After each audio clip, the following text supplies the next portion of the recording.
What if the next great couture revolution isn't loud at all? What if it walks into the room in a perfectly tailored coat, says nothing, and still leaves everyone breathless? Jonathan Anderson's Dior Spring-Summer 2026 collection might just be that moment. Today, we're diving deep into the psychology behind Anderson's new chapter at Dior. A collection that doesn't scream for attention, it seduces you with its restraint. And that's where the real luxury lies. In 2025 and beyond, status isn't about how much you can show, it's about how much you can hold back. Anderson's approach is subversive because it appears simple, but simplicity at this level is strategic. It's an intentional commentary on the state of modern luxury, where logomania fades and craftsmanship whispers. The sharply cut trousers, the nipped waists, the monochrome layering, they aren't just design choices, they're signals to the market, to collectors, to insiders. Let's break down what makes this collection so quietly disruptive. The silhouettes reference mid-century couture, think the post-war New Look era, but filtered through a 2025 sensibility. No excessive embellishment, no theatrics, just clothes that demand you pay attention to construction, proportion, and form. And if you know, you know. The colour palette was muted with cool greys, icy blues, ecru, and the occasional warm camel. This isn't accidental. These are non-confrontational shades that exude quiet wealth.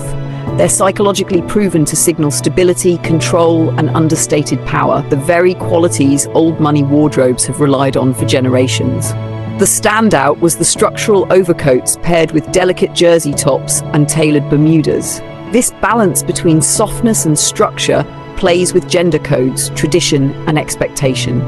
Anderson's offering isn't just for men or women, it's for an audience that values silhouettes over labels. Accessories followed the same logic. One exceptional book tote with a printed cover of In Cold Blood.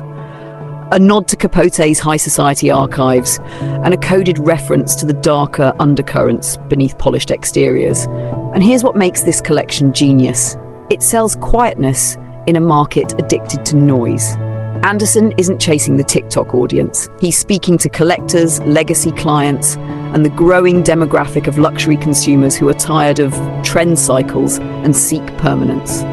Fashion has always been a battle between art and commerce. Anderson positions himself right in that tension, creating couture-informed ready-to-wear that's commercially viable but culturally significant. This is how brands survive recessions, market dips, and shifting algorithms, by creating clothes with cultural weight. If you caught the front row, it wasn't influencers chasing viral moments, it was editors, legacy clients, and the discreet wealthy. That alone should tell you where Dior is steering its ship. This isn't just a collection, it's a message to the industry that luxury is recalibrating, that subtlety is back, and Jonathan Anderson might be the one to lead Dior into a new, quieter, but no less powerful era. Follow us on Instagram, GTWJMag, for more deep dives into the psychology of fashion, because on this channel, we don't just watch the clothes, we read the room. And if you think this is just about aesthetics, you're missing the point. Anderson's Dior is a study in coded language.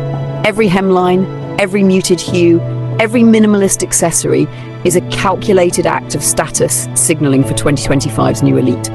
In a world where wealth is increasingly invisible and flex culture feels dated, the truly powerful are retreating into anonymity. They're swapping logo belts for pristine tailoring, statement sneakers for hand-polished derbies, and influencer bait for collections like this. Collections you have to understand to value. That's the new flex. The ability to recognize craftsmanship, cut, and cultural reference points without a logo spelling it out for you. Anderson knows this. That's why this collection didn't come with viral gimmicks or memeable accessories. It came with control.